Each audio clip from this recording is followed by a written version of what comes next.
dikatakan kepada umat Israel. Kalau kita baca di Ulangan 28 ayat 13 ini, perikopnya saja bicara berkat, saudara. Dikatakan engkau akan terus naik menjadi kepala dan bukan menjadi ekor, tetap naik dan bukan turun. Ini seperti kalau saya gambarkan, saudara, itu merupakan takdir, Bapak Ibu. Harusnya orang yang percaya kepada Tuhan, mengenalkan Tuhan, dalam Tuhan hidupnya mengalami progres seperti itu. Nah, tetapi kita baca di bawahnya, apabila engkau mendengarkan perintah Tuhan Allah. Apa perintah Tuhan Allah? Firman. 10 hukum Allah, minimal kita ambil 10 hukum Allah lah. Hukum yang pertama apa? Kasihilah Tuhan Allahmu. Jangan ada padamu Allah lain di hadapanku. Jangan menyembah patung, bla bla bla. Baru hukum keempat, hormatilah orang tua. Tetapi seringkali kita jadikan orang tua number one, Tuhan urutan ke-100. Sehingga akhirnya hidupmu tidak naik, engkau turun, atau grafiknya begini. Tidak ada progres. Karena engkau tidak mengikuti perintah Tuhan dengan benar. Ingat ya, hukum pertama, kedua, dan ketiga itu berkaitan dengan Tuhan. Setelah itu baru kepada manusia di sekitar saudara. Dimulai dari orang tua. Jangan orang tua nomor 1, saudara. Bukan artinya saya suruh saudara durhaka kepada orang tua, tidak. Saya percaya begini, ketika engkau dengan Tuhan baik dan benar, urusanmu dengan orang di sekitarmu dimulai dari orang tuamu, pasti juga baik dan benar. Kasihilah Tuhan Allahmu dengan segenap hatimu, dengan segenap kekuatanmu, dengan hukum yang sama dengan itu adalah apa? Kasihilah sesamamu manusia. Dimulai dari siapa? Orang tua di dalam Yerusalem, Yudea, Samaria, sampai ke ujung bumi. Nah, dikatakan bahwa ini satu hal yang Tuhan kehendaki, dan bukan kehendaki. Saudara kalau baca, saudara pernah dengar yang pernah, ya mungkin saya sering sampaikan berulang-ulang dari mimbar ini.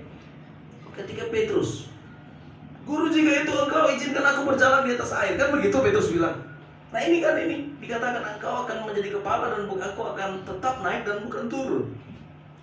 Apa jawaban Tuhan? Oh tidak, Petrus, kau terikat hukum gravitasi daya tarik bumi, jatuh itu ke bawah. Kan kita ada dalam dunia ini, selama kita hidup di bumi ini, ada namanya hukum gravitasi daya tarik bumi. Nanti kalau saudara sudah melewati beberapa lapisan atmosfer, saudara tidak kemana-mana lagi, tetap stay di tempat. Tidak jatuh, tidak naik, melayang-layang saja, karena tidak ada hukum gravitasi di situ. Tetapi selama kita ada di bumi ini, tinggal di bumi ini, kita terikat pada namanya hukum gravitasi itu.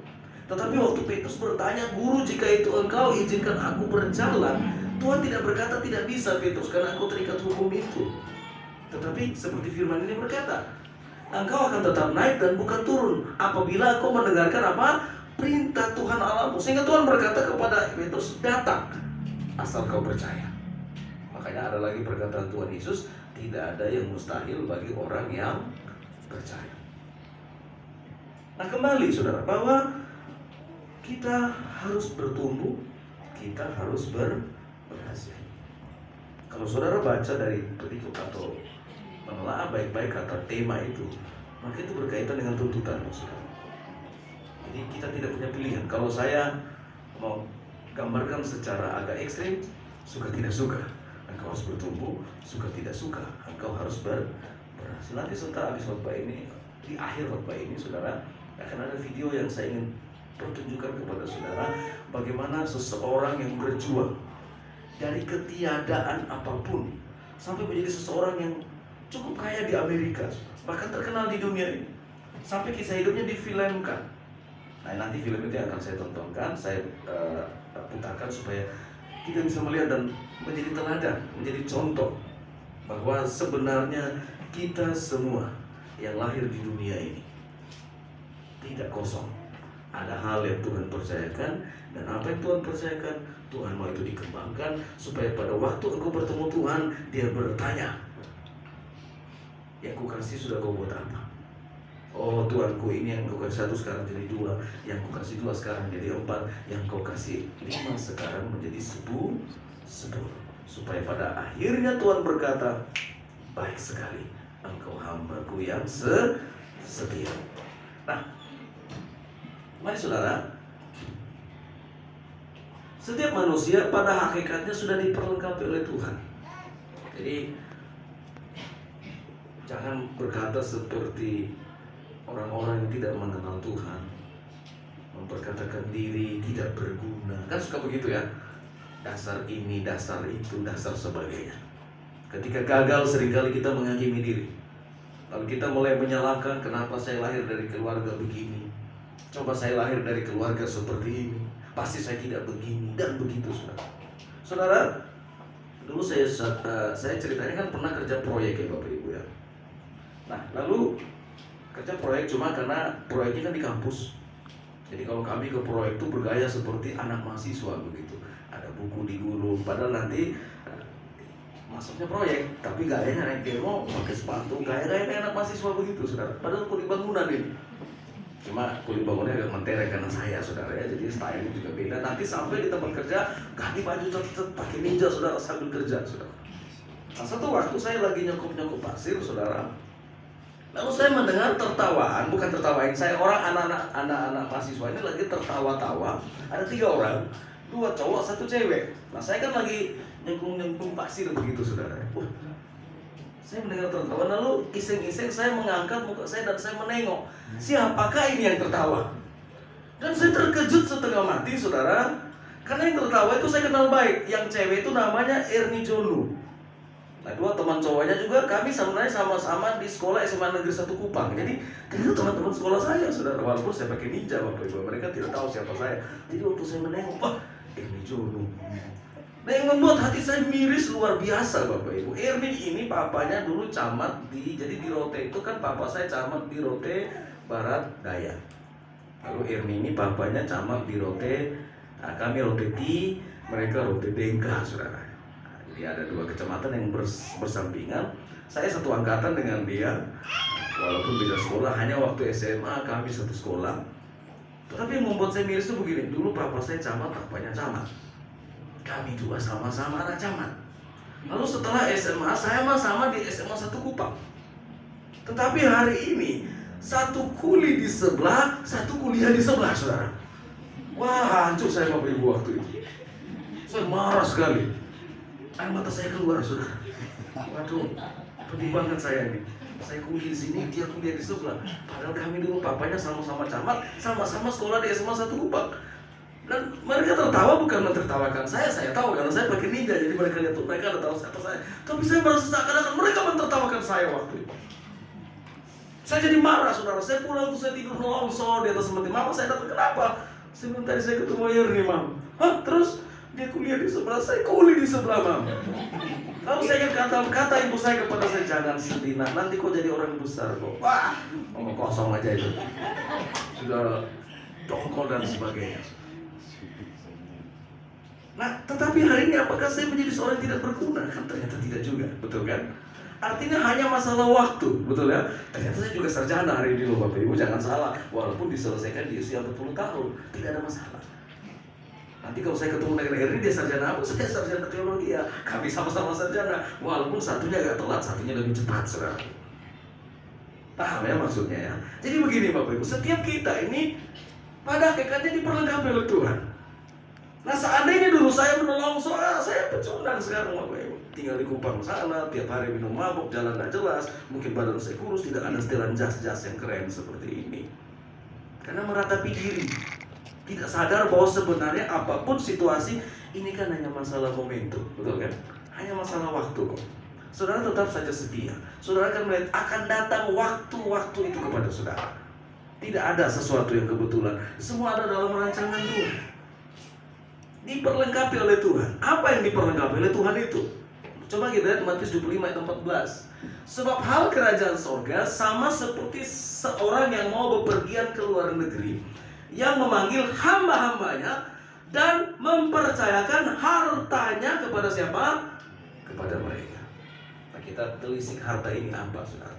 Ini disebut talenta. Jadi setiap saudara ini pasti punya talenta, betul ya? Ada yang kemampuan menyanyi, ada yang kemampuan berusaha, ada yang punya kemampuan visioner, kan begitu? Melihat hal ke depan. Orang yang punya kemampuan visioner, dia punya strategi-strategi untuk hal-hal di depan. Masing-masing berbeda. Rasul Paulus menggambarkan kita itu seperti satu tubuh dengan banyak anggota dan berbagai-bagai fungsi, tetapi punya satu tujuan, menggerakkan satu tubuh. Jadi tidak perlu iri kepada orang yang menurut pandangan saudara. Saudara saya dulu saudara waktu belum jadi bos, pernah sih jadi bos, kira-kira jadi bos dari 24 anak buah lah begitu. Saudara, saya suka iri, enaknya dia jadi bos ya. Ya ampun, setelah saya jadi bos setengah mati, pusingnya saya.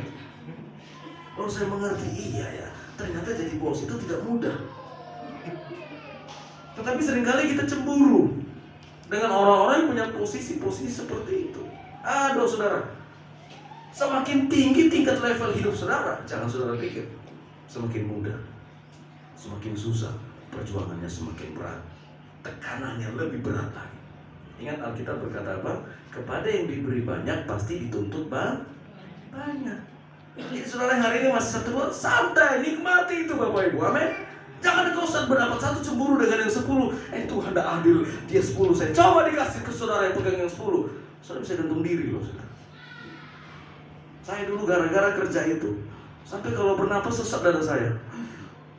Sakit, saya bilang istri saya, kok sakit dada saya? Oh kamu stres. Iya. Saya punya bos dari Surabaya itu telepon di jam-jam aneh Bapak Ibu. Jam 11 malam, setengah 12 malam. Telepon itu bisa 1 jam, hanya menasehati saya. Dan tiap hari dinasehati, omset gimana? Ya omset begini. Loh kau udah bergerak Timo, kau itu dibayar dan pasar untuk tidur siang tiap hari. Pasti kau tidur siang terus ya? Aduh Pak, ini begini Pak. Nggak bisa Tim, kamu harus bergerak cepat, icip-icip. Aduh saudara, kalau bicara icip-icip saya paling benci banget. Karena saya harus nongkrong di Tiara Dewata, pegang kopi dengan dulang. Karena saya PL kopi singa namanya. Di Surabaya itu terkenal, sama seperti kopi Bali. Saya harus, ini ada kopi singa rasanya bla bla bla bla, ini enak. Pegang dulang ada kopinya, baru wira-wiri. Untung dulu Bapak Ibu ketemu saya di Tiara Dewata. Nanti ada di Carrefour. Karena kejar target. Jadi kalau sudah akhir bulan tuh jantung bek. Saudara, akhir bulan kita tidak ada uang, tidak peduli karena saya dituntut omset. Itu hari-hari di admin lihat omsetnya naik berapa persen. Karena dari bulan November tahun lalu dengan bulan November tahun ini harus minimal naik 75%. Di bawah itu habis selesai disikat. Kejar sana, pergi ke ini, aduh Pak tolong ambil nanti. Pokoknya usahakan bulan ini menutupi omset yang menjadi target dari kantor pusat. Sampai saya memutuskan, ada berhenti. Ternyata jadi bos itu tidak semudah yang saya bayangkan. Tetapi pada dasarnya setiap kita diberi talenta. Ada yang 1, ada yang 2, ada yang 5. Dan kepada yang diberi itu dituntut. Pada waktu engkau mengembalikan tidak boleh sama dari apa yang dipercayakan.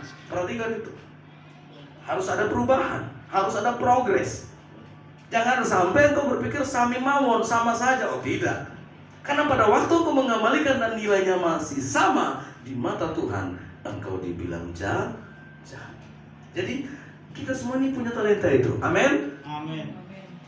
Makanya saya tapi ini perasaan saya saja. Mohon maaf, tidak ada saya. Kalau ada narasumber kuliah apa guru, kenapa mau jadi guru semua ya? Kuliah apa? Guru semua. Wah, kok guru semua? Kenapa nggak mau jadi dokter kan? Mau jadi pilot begitu kan, yang jauh lebih besar lagi. Oh, tetapi saya melihat memang kalau dulu saya pernah ke kampung papa saya. Ternyata anak-anak guru tuh paling cantik-cantik loh saudara. Saya pun bingung ya.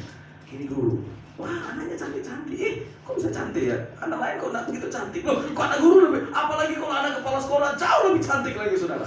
Saya pun bingung. Hai, kok cantik sekali ya? Oh, itu menjadi motivasi.